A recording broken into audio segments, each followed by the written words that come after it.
I learned a long time ago that book talk is unserious, but saying reading books should be apolitical, you guys are really special.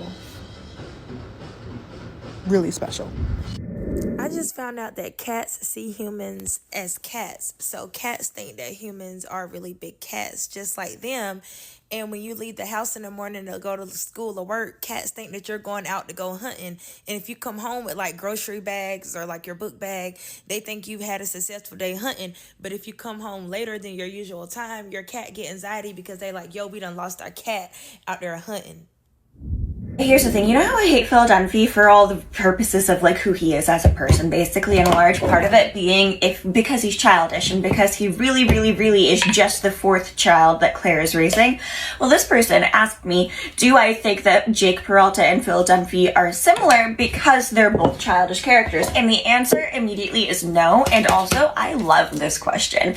I love this question so much because comparing Jake Peralta and Phil Dunphy is such a perfect example of showing what it actually looks like when you write a character who is absolutely obsessed with their wife versus a character who's always convinced that he's going to lose his wife because he never treats her... I couldn't find my chopstick, my stirring chopstick, because he never treats her properly until he's convinced that he's going to lose her. Because here's the thing. Phil Dunphy only really likes Claire when he has to be reminded that he's supposed to like Claire. I think a great example of this is when he is seeing one of his rivals, one of his college rivals, in the mall while he's shopping with Gloria and Lily. And he's like, yeah, no, this is my wife. This is my wife, Gloria. Gloria is perfect and gorgeous and amazing and the hottest thing that anyone's ever seen in the history of the world. Do you see her? Do you see that body? That's my wife. That's how great I am at things. Ha ha ha ha ha. And this entire episode, he's trying to make this guy feel bad about himself the way that that guy makes Phil feel about himself all the time. And then it turns out that guy has always been actively trying to make Phil feel a little bad about himself because he had such a huge crush on Claire, and he was so into Claire, and he assumed Phil, rightfully, was going to marry Claire, and he's jealous of the son of a bitch who got to marry Claire because she was such a great gal. She was gorgeous, she was funny, she was smart, she was confident, all these things that Phil slowly but surely tries to take away from Claire over time. And then you have Jake Peralta, okay? Now, is Jake childish? Yes. But do we actively see Jake grow every single season? Yes, a large part of Brooklyn Nine-Nine that is not a large part of Modern Family is the way that these characters grow together. It's the way that they really learn to be better people by being together, by being around each other. And that can be said for no one more than it can be said for Jake, because Jake not only learns to grow because of Captain Hope, but he learns to grow because of Amy. He also realizes that he likes Amy. I don't know what I did with my cover. I really need that cover. I'm gonna go get the cover and then I'll be right back. 1 second.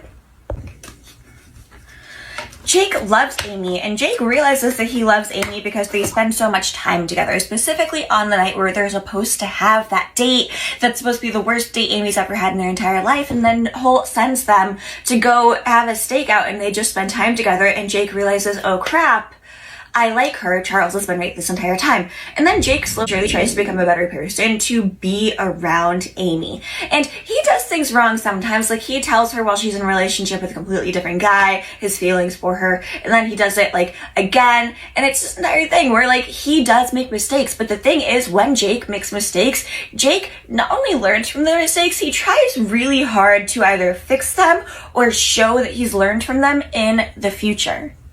Jake Peralta loves Amy Santiago. He never, once he gets with Amy, looks at another woman again. He's so obsessed with just her, who she is as a person, to the point that he'll be like, she shushes like a librarian. And people go, a sexy librarian? And he goes, no, a regular one. Because that's not what he likes about her. He likes exactly who she is as a person. He's never trying to put her down except for when they're having the Halloween heist. He's never trying to make her feel like a terrible person except for when they're having the Halloween heist. And also, you know when he's most attracted to her? When she's at her absolute worst version of herself, when they're having the Halloween heist, because they match each other's energy so well. Jake Peralta may be childish, but he's never once even considered being unfaithful. And that could be said even when he was dating Eva Longoria's character, because he was really, really into her. And he learned so much from dating Eva Longoria to the point that he was able to use all of that when he was with Amy, because he learned a lot of really hard lessons with Eva Longoria. Like, they had so much chemistry, but they were not the right people for each other. They matched energy really well, but she was a lawyer, a defense attorney, and he's a cop. They're never going to match up perfectly, and they really needed to have their jobs match up a little bit better, because otherwise she'd never be able to go to her work events and vice versa. But I think that Eva Longoria's character really helped Jake to become the man that he was, to be able to be with Amy and like finally admit his feelings were real for Amy. And every reason that Jake likes Amy is seen on screen continuously, not just when he thinks he's going to lose Amy, because there's really never an option for when he thinks he's going to lose Amy, except for the episode where they didn't discuss having children, which makes no sense to me, because Amy would have 17 binders about whether or not she's going to marry a person based off of all these things, and like they would have a full conversation. You can't convince me otherwise. But also, that's the only time that he ever even remotely comes close to losing Amy, because all he ever wants is to make Amy happy. And all he ever wants then is to also make their child happy, which is why he quits his job so that Amy can keep going with her job, because she has way higher goals than he does as a person. He reached his goals. He got to have them, and he wants to be a good dad. And that's his new goal, and that's his new thing, and that's his new, like, passion, and he's so good at it, and it's so important to me, and I love them. Okay, thank you so much. Jake Peralta and Phil Dunphy are nothing alike, but being a straight white dude that likes Trump but is only into liberal women is a lot like being in the closet, because it's like they're gonna ask you about it eventually, and you have to say what we all say, which is yeah, I don't really follow politics, but like there's levels to this, man. You got to be discreet, you got to be really good at it, and it's not that hard once you get used to it. You just like lie a lot. If you can just lie really well to liberal women and just like make them think that you aren't really into politics, and everything works out. It's totally fine. Of all the things, Has anyone thought about the fact that a man saying they don't like Donald Trump is probably going to be a lie they use to get women? Has anyone thought? He said it's because they're ugly, and I actually take zero pleasure in saying that, because that video is disgusting, and I think it's a really good lesson that no woman is safe in this situation. We'll get rejected and become misogynists. Do you know what makes women misandrists? Being raped, abused, harassed, lied to, cheated on. We are not fighting the same fight. When American black people say the N-word, it's like, okay, like, cool, like, chill. When British people, that's a slur. Shut up! And this is why I keep saying that black solidarity will never exist. It's always the African Americans that want to jump on the diaspora wars as if that will help anything. The day that you guys realize that we have more in common than you think is the day that you guys start to prosper. I promise you that. It's almost as if you people don't know your own history. Yes, the racist people in America created the N-word, but do you know where those racist people in America came from? Where they originated from? Those people that created that word, do you know whose ancestors they were? I think you guys forget that yes, America's racist, but that would not be possible if racist Britain didn't birth racist America. There's literally no two ways about it, and we're gonna keep saying the word because that word has literally been used against us for centuries. We need to understand that there are many overlappings between African Americans and black people throughout the diaspora. Unfortunately, you guys are not the only or main English-speaking black people in this world. I'm sorry that you had to hear it from me, but I will tell you if I have to. Apparently women can't cry anymore without people being weird or thinking that it's some big scheme or people trying to manipulate you. Like, no, some people are actually just in touch with their emotions. Some people actually just have genuine connections that make them emotional because they're so profound. I know a lot of you don't leave your rooms and don't leave your houses and don't have people that care for you, and that's very unfortunate, but other people do. They make connections and they're emotionally available and they get emotional about emotional things. You're the weird one for finding an issue with that, not them. People are so angry and so bothered by everything that Ariana Grande does, and that has also led to people being very angry and strange by everything that Cynthia does. And it's like, why? What are they doing that is bothering you so much? They are living out their dream, and that's going to make them emotional. Of course, if you haven't accomplished shit in your life, except for being a loser on the internet, that is going to be very confusing for you. But for people that actually go out and do shit and value people in their real lives and are emotionally available and embrace human connection, especially sisterhood, that is going to be emotional. That is going to be profound. That is going to make you want to cry your fucking eyes out 24/7. And it's not controllable and it's not intentional. And you guys can't fathom that because most of you have surface level connections that could never bring you to tears because they are nothing. They are nothing and you are nothing. Okay, I got a little carried away, but just let people be human. Let people have their moments of vulnerability without you trying to dissect every little thing and make it out to be something so different, so vastly different than what it actually is. Also, we do need to have a conversation about the misogyny of gay men and how they've been treating Chappell Roan and Cynthia Erivo. I know that there are people of different sexualities, but I have noticed that a lot of the big like tweets and videos and things about them have been from gay men, and that misogyny can't just be ignored because they're gay men. They're still men. People collectively hate when women have boundaries, when women say, hey, I'm not going to be your punching bag. I'm not going to be the butt of the joke. I am going to make a big deal about this because I am a big deal and you're going to respect my boundaries. People hate when women do that. Men can do that all day long and he's just being assertive. He's just standing up for himself. But when women do that, it's like the world fucking ends because we're supposed to take up as little space as possible. We're supposed to sit there and aid in our own subjugation and just take it. And people make womanhood out to be this thing of like, how much can you endure? How much can people beat you down? And how much can you still stand up through that? And I'm glad that there are women like Chappell and Cynthia that are like, actually, no, I'm not going to take this. I'm not going to allow you to disrespect me or do something that I'm uncomfortable with just because you think that it's funny or you don't think it's that big of a deal. I am a big deal. So I am going to address this and I am going to make sure that you know it's not fucking okay with me. And I love that about them. I love that they are willing to do that because hopefully other women in the industry can see they don't need to take that shit lying down. They can stand up and say, actually, fuck you. Stop what you're doing. You're a fucking loser. And say it how it actually is. That is what is wrong in the industry, among so many other things, is that people expect women to just stand there and take whatever and smile and look pretty through it all. And I love that they're saying, fuck that. But the misogyny comes out when people are like, why aren't you taking the disrespect? Why aren't you laughing at it? Why aren't you happy that I'm even talking about you?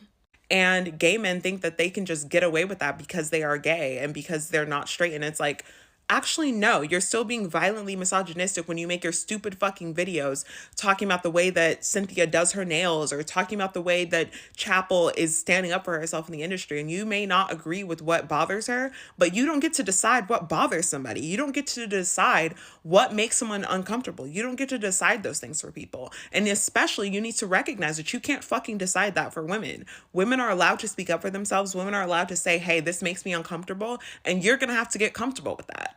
Too many shitty behaviors, even more serious behaviors, go unnoticed and unchecked because people expect women to shut the fuck up and take whatever people throw at them, especially whatever men throw at them. And we can't pretend that that's not misogyny, especially when people are calling her a bitch to her face. Like, are you fucking kidding me? If she had turned around and punched that little twink in his fucking face, then she would have been valid in that, because who the fuck are you talking to? Like, you guys really need to get a fucking grip and stop treating women like your public property that you can just say whatever and do whatever and expect for them to just stand there and take it. That shit is tired. Okay, the way that Cynthia Erivo and Ariana Grande are acting right now, where they're crying and holding hands in every press interview, is literally just how theater kids are. You spend 1 month rehearsing for a show where the entire cast does nothing but talk shit about each other, and then when it's over, you're like, being in the Bird Girl chorus and Seussical really made me think about, like, friendship and girlhood, and I just, like, love you guys. Posters just dropped for A24's Y2K. And just based on these character posters alone, I think that this will be the most accurate representation of 1999. slash the early 2000s that I've seen in media in a very long time, since 1999 probably. I recently watched Time Cut on Netflix, and that was tough. I made a video about it, but essentially the details are in the hair, the makeup, etc. I feel like they got the hair definitely right. This is the Kid Laroi. He's wearing a puka shell necklace. You know what I mean? Like they're paying attention to what was actually going on. You can't just throw people in low-rise jeans and call it a day. Look at the styling of this one. The necklace, the bracelets, it's all making sense. Even the coloring of these images makes more sense. Somebody once told me the world was gone. So I'm looking forward to it. It's going to be a 90-minute horror comedy featuring Rachel Ziegler and the Kid Laroi. Yeah, sign me up. I'm in. I'm excited. In Modern Family, the minute that Phil got Claire, he started acting like a completely different person. Like, do we know that for a fact? No. Because do we see any, like, pastimes of them? Do we have any flashback episodes in Modern Family? Really? No. But is it pretty obvious in the way that he treats her now that they have had 3 children together? Yes. Because here's the thing. Phil actively brings up how Claire has changed continuously. He brings up that Claire no longer looks the same any chance that he can get. He brings up the fact that he thinks that she's kind of let herself go over time and that she really still looks good so long as she's like trying a little, you know? Like when she tries, boy is she hot. When she doesn't try, continuously. Even when he's just talking to his son Luke and Luke is like, what happened? Not about Claire looking that way, but Phil always assumes that when Luke is like, oh, what happened, Mom? In like a photo of them in the past, what Luke must mean is, oh, Claire let herself go, even though Luke is like 11 at the time. 11, he's 11. And really what he actually means is, I have ice. I had ice. There was ice. I put ice in a cup. Where is the ice that I put in the cup? 1 second. Luke is always talking about the picture itself, or like the story itself, what happened next, what happened in the photo, who won the game, things like that. But Phil always assumes that it's Luke going, oh mom, you let yourself go, because that's what Phil always thinks when he sees pictures of Claire from then, and Claire standing there now. And here's the thing. Phil constantly has to convince himself, this person said it, Phil constantly has to convince himself that he loves Claire. And it's not even Phil convincing himself, it's other people convincing Phil. It's other people reminding Phil that Claire is so out of Phil's league. Because Phil got Claire and he started acting like the guy he is now. And that's just like kind of something that happens with a lot of men, especially a lot of nerdy men who get the really, really, really hot, cool girl. And they worked so hard for her and they had to work so hard to convince her to like them, basically, because like it took a little longer because they're nerdy little weirdos. And Phil will always remember that. He had to work to get the girl that he wants. So now he thinks that he can just work to get whatever girl he wants, and he acts like it, and he starts hitting on women. And the thing is, Jake Peralta would never. The thing is that Jake Peralta actively worked to get Amy, changed himself to get Amy, tried to grow as a person to get Amy, not to even just to get Amy, just to make Amy like him more as a person. They were already friends, they were already besties, they were already very close, but he wanted every aspect of her respect. He wanted her to know that he was in, that he was down, that he was ready, that he loved her. And he never asks her to change. He never brings up that she looked better when she was like younger. He never brings up that she looked better when they had first started being together. He just actively likes each and every piece of her as a person. And he shows it any chance that he gets. And Phil literally has to be reminded that his wife is hotter than him and cooler than him, and that people were fighting like tooth and nail to try and get Claire when Phil managed to get Claire. And that's the only time that he will actively go, oh right, my wife is hot, I should really remind her that I like her so that I don't lose her. And then he starts like running with his little tail between his legs being like, Claire, you know I love you, right? You know that you're the most important thing in my life. You know I love you, right? Because he doesn't remind her unless he's reminded that he's supposed to remind her. Or prove it to her in any way, shape, or form. Okay, thank you, goodbye. The thing, you know how I hate Phil Dunphy in Modern Family because he's a really bad dad and a really bad husband, and he only really likes his kids or his wife when he has to A, either be reminded to like his kids or wife, or B, when they're really showing themselves, the kids specifically, to be younger versions of him in some way, shape, or form, and that's when he spends quality time with them, and no other time really, unless he really has to prove that he is a good dad by spending time with them. Okay, so that's why I don't like Phil Dunphy. This person said, Phil Dunphy versus Jake Peralta. that is toxic masculinity versus healthy masculinity. And you know what? That's completely true, because we could discuss Phil Dunphy's toxic masculinity day in and day out. Because Phil Dunphy is really what they thought Jake Peralta is, okay? Or I should say Jake Peralta is what everyone tries to say Phil Dunphy is, because Phil Dunphy is not the healthy forms of masculinity that people try to say he is. They try to make him that way because they try to make him a very feminine man who is like okay with himself and okay with the person that he is, but honestly he's not, because Phil Dunphy constantly tries to prove people wrong about his strength, about his masculinity. There's an entire episode where he wants to race his wife and prove that he's faster than her, even though he literally never runs or exercises or does any of that. Well, his wife does, because he has to prove that men are stronger than women, basically. And could you say that it's because he's having a bad day? Yes, but could you also say that it's really childish that he's trying to compete with his wife when all his wife really wanted to do was read on the first day that their kids had like gone back to school, and instead she had to spend the entire day comforting him because he decided that he needed comfort and that was the most important part of the day? Yes, but then you have Jake Peralta, and Jake Peralta has something that so many other TV shows don't give men. Okay, so many TV shows do not give men this one really important thing, which is a healthy male relationship. Okay, and I know that's a weird statement, but it is. It's true, because here's the thing: you're gonna list off King of Queens. King of Queens, that guy has a lot of friends. None of those friendships are healthy. None of them are particularly good.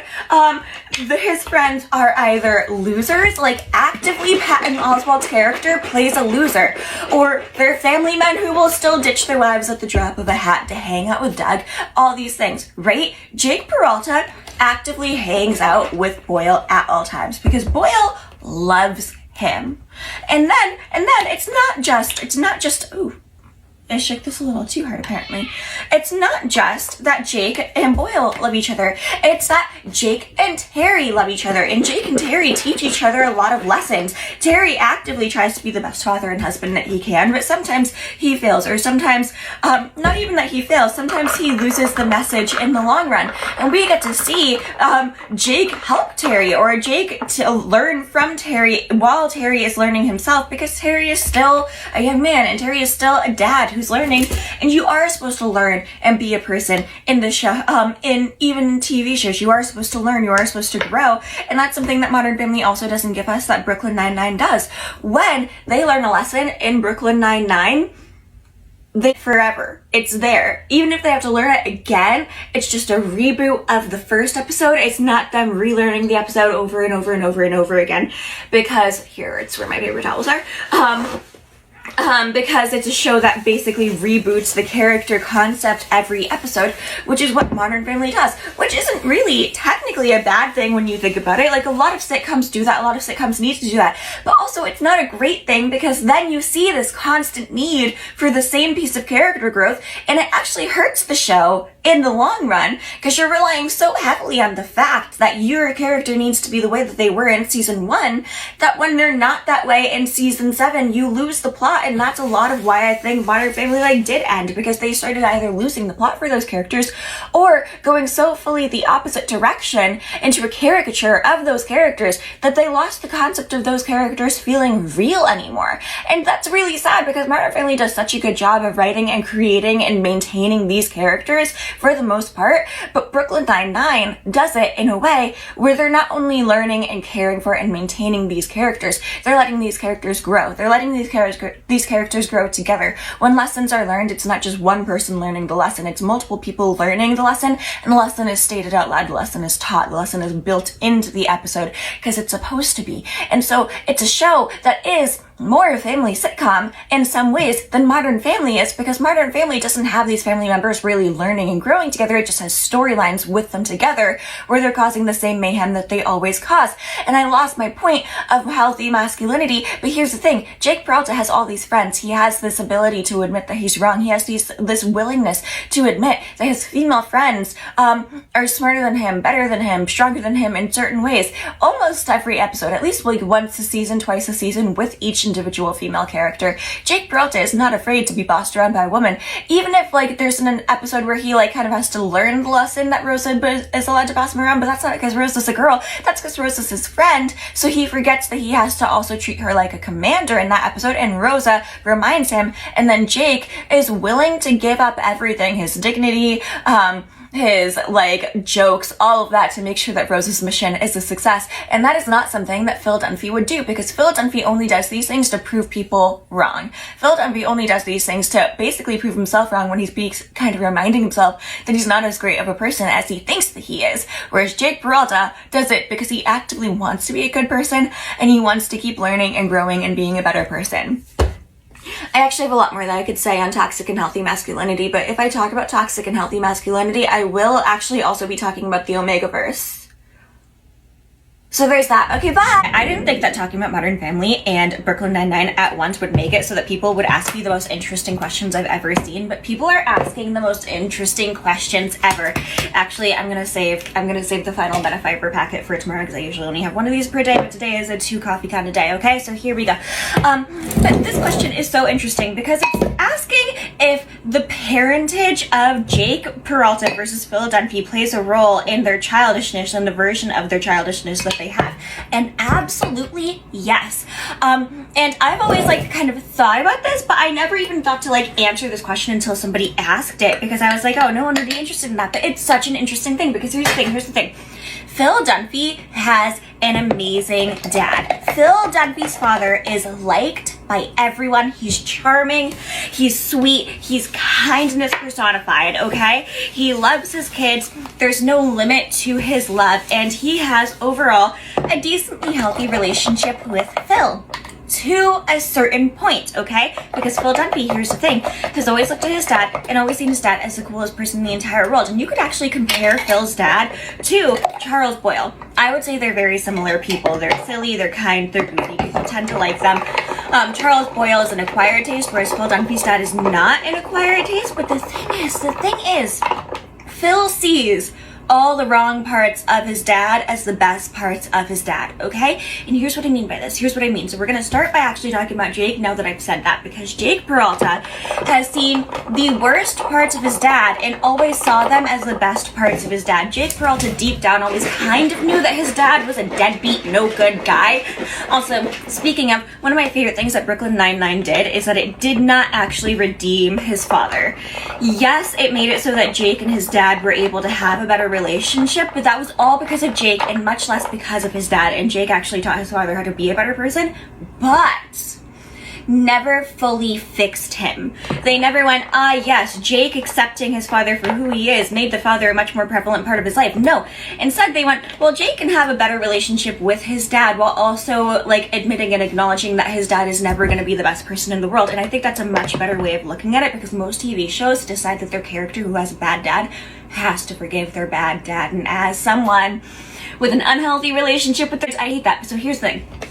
Jake looks at his dad and has always seen, up until the episode where we're finally introduced to his father, like the perfect man. Yeah, he's a deadbeat. Yeah, he was never there. Yeah, he was literally never around. And yes, Jake always saw his father cheating on people and would catch his father cheating on people to an insane amount, and always felt like he had to protect his mother because of that. Which is also unhealthy for Jake, because his mom knew. His mom knew. And Jake still tried to hide these things from her, and that's so unhealthy for him. But then there's the episode where Jake finally realizes that his dad is never going to change. And Jake realizes that his dad has never been a good person, and realizes that his dad is never going to be a good person. And instead of trying to fix him, Jake decides that he is going to be the things that his dad is not. And he thinks that a large part of that is that he will not have children because it would just not be healthy for him, because he doesn't think that he'll be good at having kids. And then Amy helps him to realize that actually he can be good at having kids. He can take his childhood growing up as an experience and a learning experience so that he can become a better father. And he does, as we see. But that's all because Jake was able to see the flaws in his father and use them to help himself grow. Phil Dunphy only ever saw his father as a perfect human, much like Jake. But Phil Dunphy more has a Hal from Malcolm in the Middle type of scenario, where he just thinks his dad is great. And they both have like this kind of off-putting thing with their father as Hal and Phil, where like their father just always has to joke around and always has to make it funny and can't discuss real emotional things. And Phil takes that, and we're not discussing Hal anymore. I'm never discussing Modern Family. I'm never discussing Malcolm in the Middle. I would like to make that clear, okay? for my mental health and your mental health, I'm never discussing Malcolm in the Middle. But Phil has this relationship with his dad where he thinks that his dad is perfect, and he has this relationship with his dad where he thinks that everything that his dad did for him as a child was the best thing a man could ever have done for his father.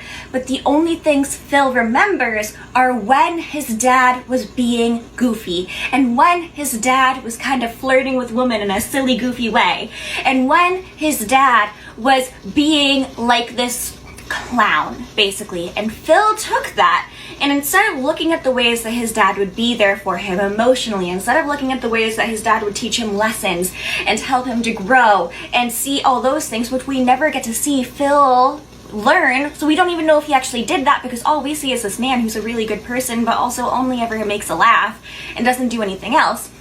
We only ever see Phil trying to emulate his father and doing it wrong, because when Phil's dad is hitting on Gloria, he's like, oh, can I say this to Jay? You are hot. And he is goofy, and he is being silly, and he's not trying to touch her, he's not trying to hit on her, he's not trying to do anything, he's just trying to compliment her and be a little goofy silly about it. When he's talking to Claire, he's always reminding Claire of how pretty and funny and great she is. When he's talking about his wife, he's like the old ball and chain, but he's not actually putting his wife down, because he spends every minute of every day with her and he loves her more than anything. And Phil took all of these things and only saw the first part, the hitting on people, the being goofy and getting away with hitting on people, the talking about his wife as if she's the ball and chain and not really great anymore. And he took all of those things, and instead of seeing the secondary part of his father and why it was so acceptable for his father to do these things, because his father was so actively trying to be a good person while still having this comedy into their lives. So ignore the sound of my Instant Pot. I didn't think, ow, ow, ow, ow, ow. I didn't think it through when I was making the coffee with the Instant Pot on. But Phil takes all of these things and he only sees the first part, and because he only sees the first part, Phil is actively failing becoming his father in the way that he thinks that he is becoming his father, because he thinks that his dad was a cool dad, but his dad was only the cool dad to Phil because his dad was such a good dad. And meanwhile, Phil thinks that by being the cool dad, he's going to solve all of his kids' problems, but what he's actually doing is actively causing a lot more problems, because he's making it so that his wife constantly, because he's going to be the fun dad and he's going to be the cool dad and he's going to be the good dad in that way, never has Claire always has to teach them a lesson, and he never has to teach them a lesson. And then when he tries to teach them a lesson, he's trying to take it from the way that Claire would teach them a lesson, but he, again, takes it too far, makes it too big, makes it dangerous, makes it scary, makes it abusive in a way that we don't see Jake Peralta doing, because Jake learned how his father was a bad dad and decided to not emulate him. But Phil always goes, my dad's a great dad, and tries to emulate him, but never studies how his father actually fathered, except from the point of view of like an 8-year-old kid. I'm gonna walk away from this now, it's very hot. Okay, thanks. Chandler Kinney is the best dancer on the season of Dancing with the Stars, and I will not sit here idly and watch America mess up yet another vote this November. So I'm here to defend her dance background, because everyone keeps talking about how she doesn't deserve to win because Dancing with the Stars is for celebrities who've never danced before and to teach them how to dance. No, the fuck it's not. Dancing with the Stars is for celebrities who are not professional ballroom dancers. That's it. And even then, that's a bit questionable. We all saw Riker Lynch, right? Okay, so I'm here to talk about the past winners, not just contestants, winners of Dancing with the Stars who have either dance backgrounds or backgrounds in something dance adjacent, okay? Because if they can do that and still win, so can Chandler. Because she's been consistently giving the best performances, she's been improving like crazy, and she's been fighting a fucking uphill battle against all these fans who don't think that she deserves to win just because she's been a dance experience. So I made a list here, right? First, season 2, Drew Lackey. He went to Performing Arts High School. He was also in a pop group. Season 6, Christy Yamaguchi, right? She was an Olympic figure skater. Season 8, Shawn Johnson. She was an Olympic gymnast. And women's artistic gymnastics contains a lot of dance elements, right? Season 9, Donny Osmond. He was literally a singer and a dancer. Season 10, Nicole Scherzinger. She minored in dance in college and was in the Pussycat Dolls. We've all seen them. We all know she can dance. Season 10, Jennifer Grey. Have we all seen Dirty Dancing? Have we all seen Dirty Dancing? She also literally studied dance growing up. Like she was an extensively trained dancer. Let's see, then season 16, Kelly Pickler, right? She was like a cheerleader in high school. Season 17, Amber Riley. We've all seen Glee. We all saw her doing choreography like every week on Glee, right? Is that not dancing? Is that not dancing? I think that's dance. I think she danced, right? She still deserved to win. Season 18, Meryl Davis. She was a competitive ice dancer. It's in the name, guys. It's in the name. Season 19. My king, my host, Alfonso Ribeiro, right? He was literally at age 8 in a Broadway musical about a little boy who just wanted to tap dance. He was the little boy that just wanted to tap dance. He worked as a professional dancer in his early career. He was like in dance commercials. He even released a book in the 80s about dance, like giving dance instructions, okay? Have y'all ever seen The Carlton? Who do you think made that up? He still won. Oh, but Dancing with the Stars is for people who aren't dancers. I loved Alfonso's season. In the same breath. People will say that in the same breath. Next, Lori Hernandez, right? Olympic gymnast, women's artistic gymnastics. We've all seen her. We all know she can dance. We all saw her floor routine in 2016, right? Season 25, Jordan Fisher. Extensive dance background. My guy is he's a trained musical theater actor. Extensive dance background, right? Season 26. Oh, wait, no, never mind. Sorry. Season 29, Kaitlyn Bristow. This one's maybe the most egregious. Her mom is a professional ballerina. She trained her entire life as a dancer. She actually moved to Vancouver on a dance scholarship and was trying to go pro. And she taught dance classes. Like, she was a dance teacher, dance instructor. We still let her win. We still let her win! But Chandler can't. Chandler, who stopped dancing when she was a child, Chandler can't win. Okay, season 32, Charli D'Amelio. She got famous for dancing. And I'm not saying she didn't deserve to win. She had a fantastic season. I loved Charli's season. Charli's a dancer.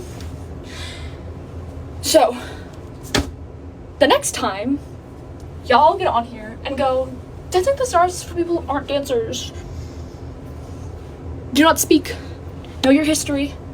Because these are just winners, right? These are just winners. We're not even talking about like the Riker Lynches of the world. We're not even talking about the Corbin Blues of the world, right? Dancing with the Stars is for celebrities. That's it. That's it.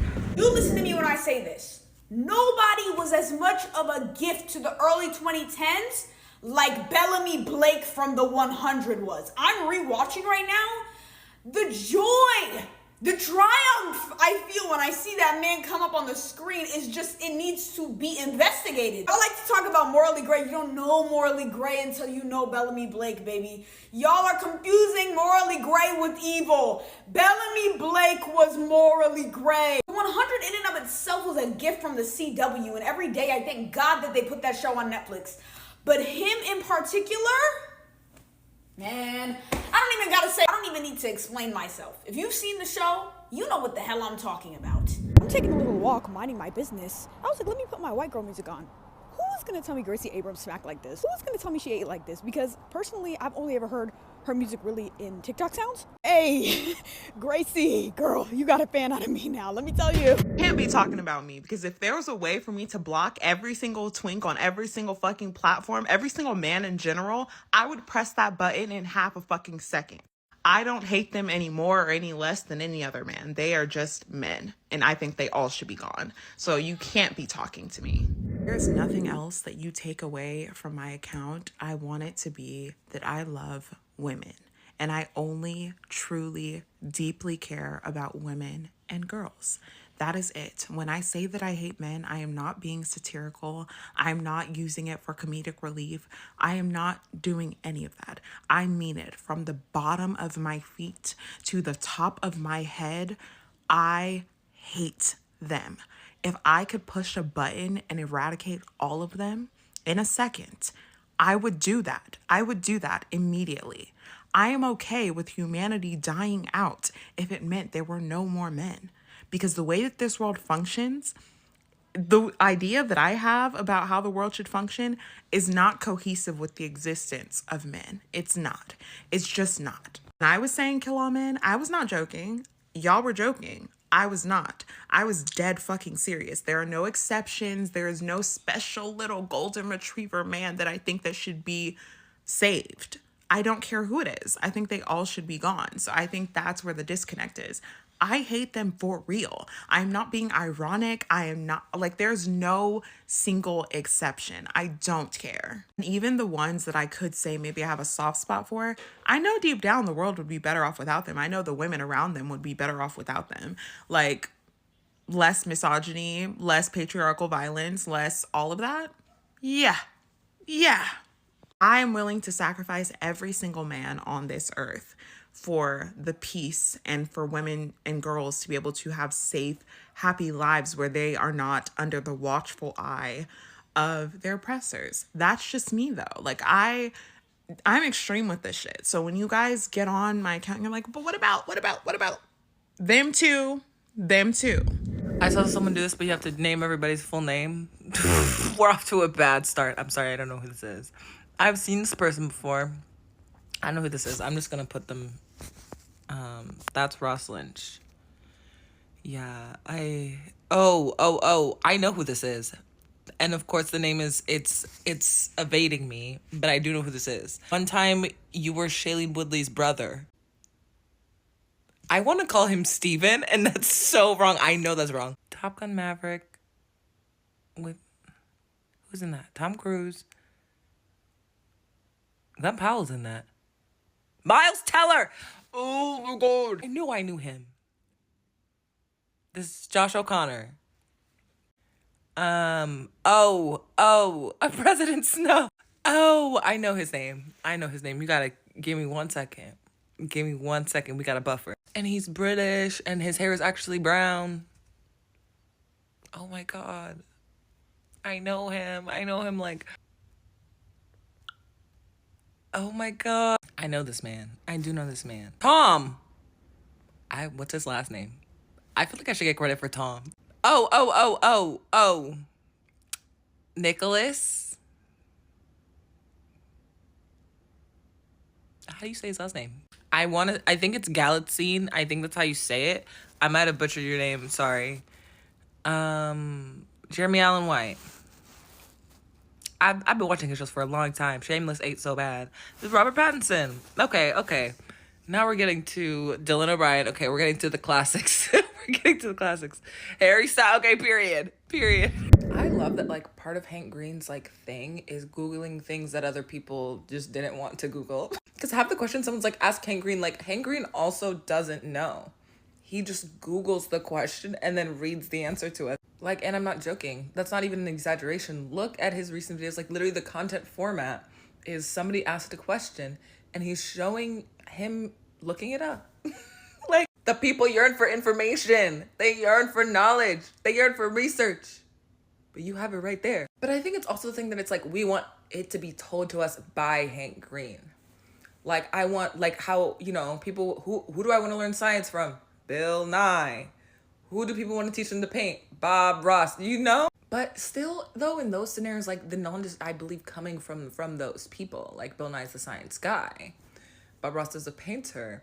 And, like, Hank Green knows a lot of things, yes, but not all of the things that we're asking him. Why are we asking Hank Green all those questions? I like how we assume that he just knows all the things, and he doesn't. But he's just like, girl, I just look it up. Because he likes information too. And that's why I'm following him, for a fun little fact. I love a fun little fact. They're never taking a fun little fact away from me. I didn't know who Chandler Kinney was before this season of Dancing with the Stars, but now I am ready to personally fight every single person who's being mean to her on the internet. Because look, I think Steven Nedarazic is a national treasure. He seems like such a nice guy. I'm so glad he's been on the show. It seems like he's having a great experience. I love that for him.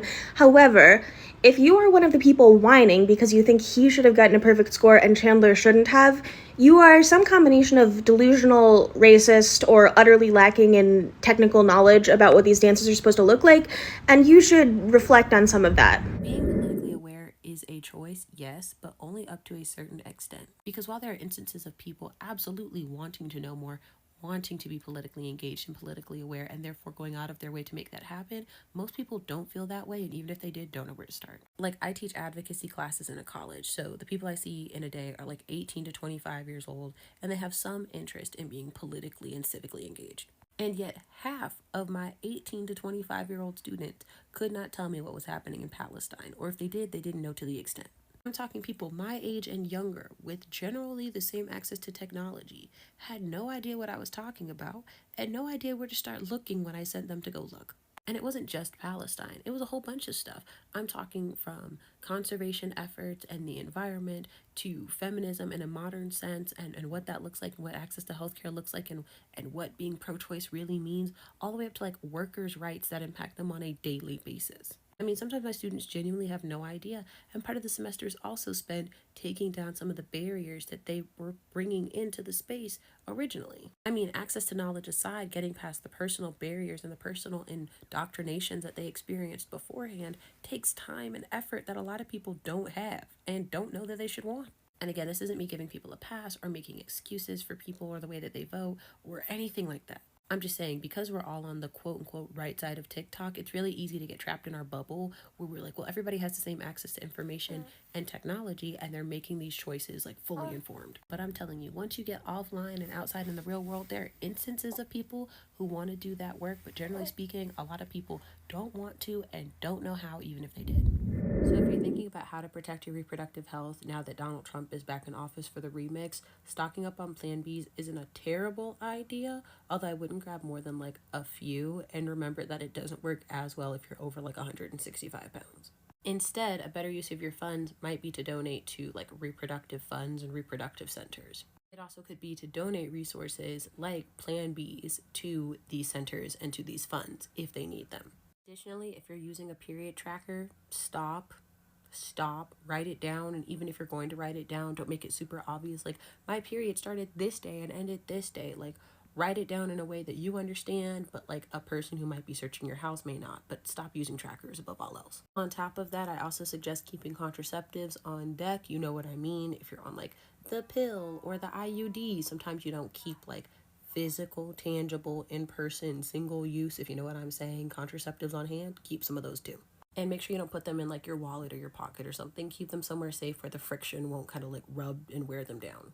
Additionally, it won't hurt to talk to your homies about a plan, especially if they live in other states, should you need a plan. When Roe v. Wade got overturned, me and my friends kind of talked about like what we would do and how we would support each other.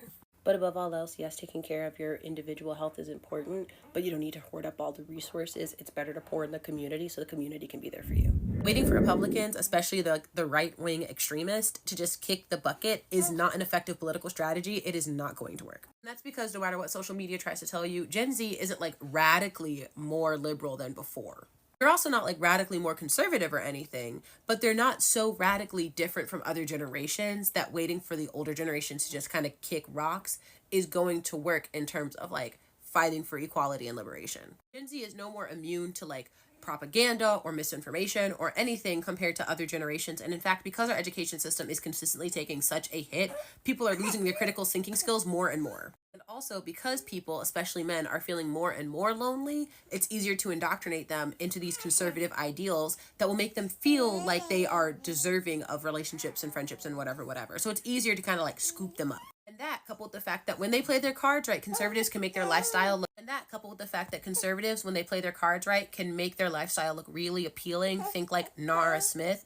It's really easy to kind of capture and indoctrinate younger generations. Which means that waiting for Republicans to just pass on is not an effective strategy because we're essentially just kind of also replacing them, especially as more and more people identify as like moderates. So like we're going to have to do like the community building work, the conversational work, the educational work, because waiting it out is not going to work.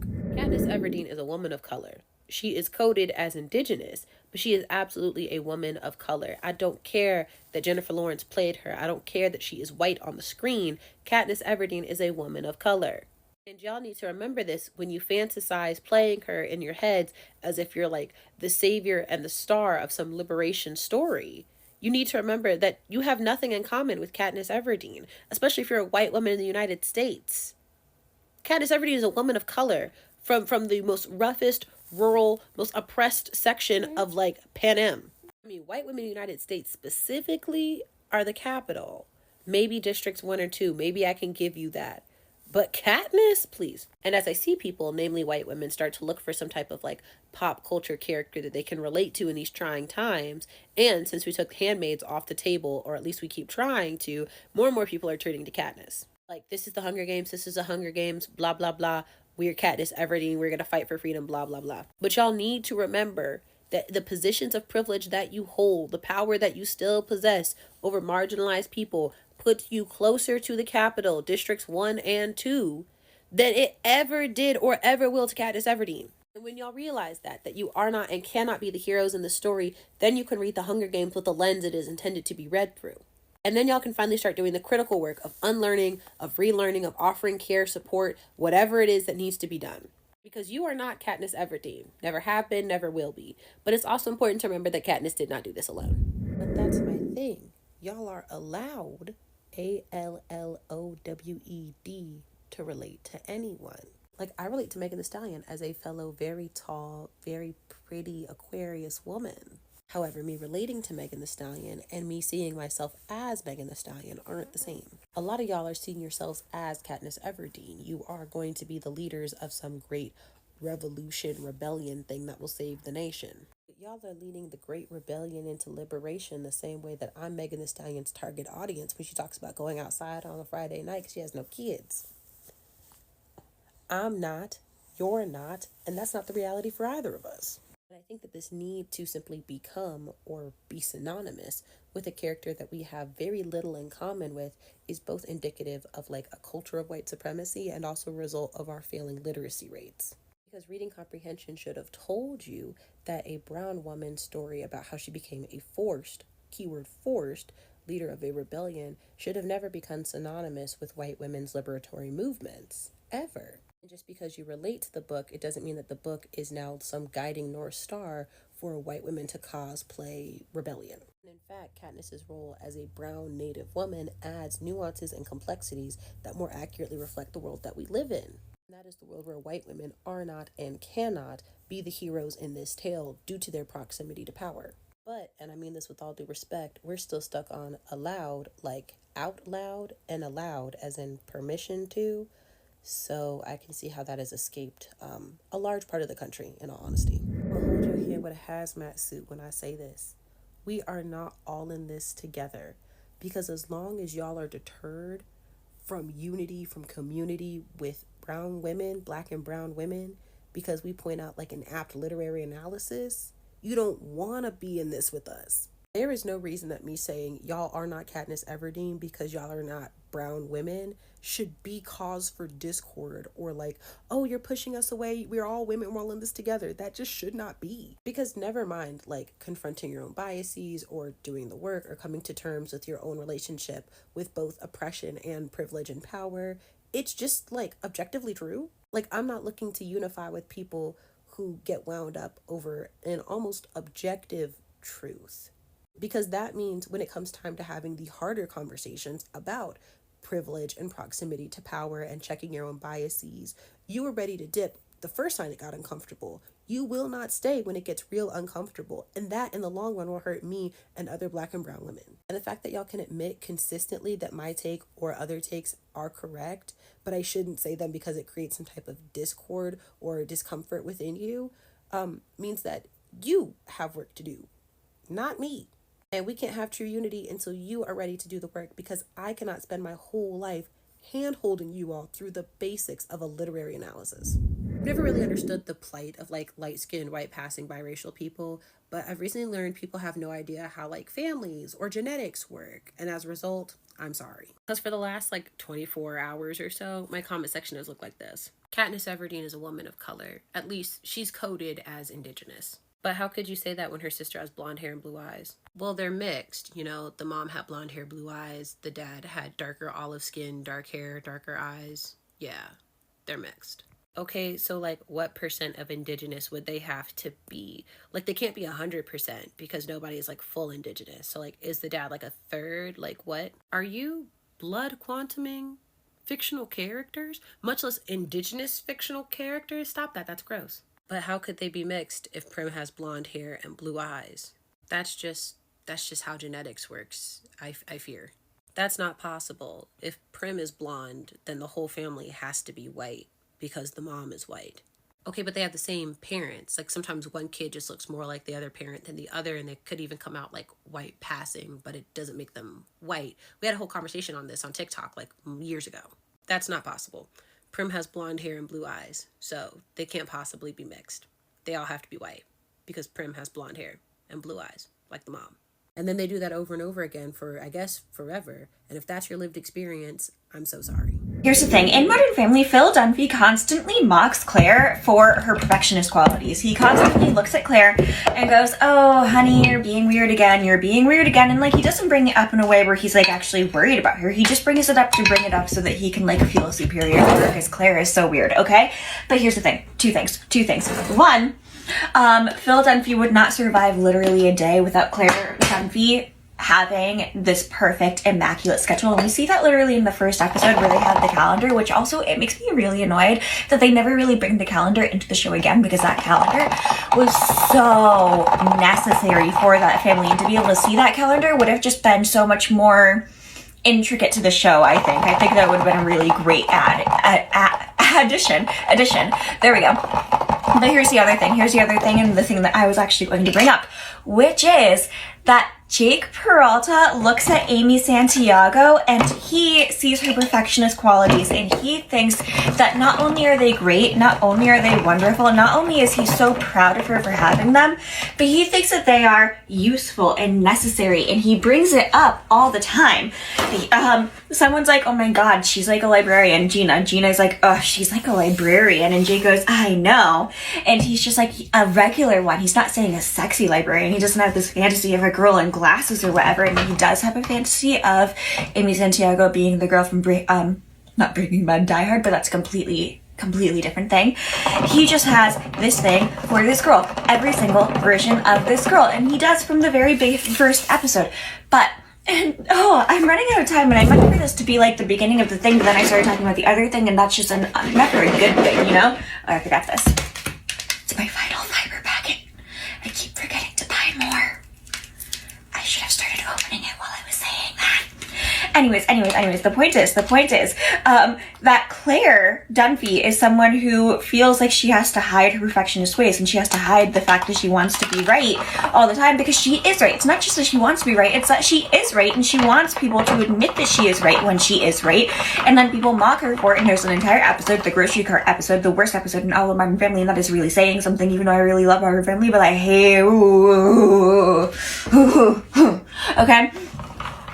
The grocery cart episode where Claire goes out of her way to prove that she is right because her husband caused her harm, and everyone in the family is gaslighting her over it. And then we get Amy Santiago, who wants to prove that she's right, and Jake is just so into it. Jake loves when Amy wants to be right, or Jake loves when Amy's competitive. Jake loves everything about Amy, and he's actively, like, into the fact that she has this competitive streak, and that she is a teacher's pet, and that she does want, like, this very specific version of life for herself, and that she has all of these binders, and that she's so into this very specific, intricate things. And I could talk about this more, but the thing I really want to talk about, and I'm kind of going off track while I'm talking about this, is that I want to discuss how Amy Santiago is very much like Claire Dunphy, but actually Amy Santiago is Alex Dunphy. If Alex Dunphy were given more opportunities, more life, more story time, but also just given more love. So next time, and also just like, I have so much I could say. Amy Santiago is literally just all the adult parts of Claire that Alex is.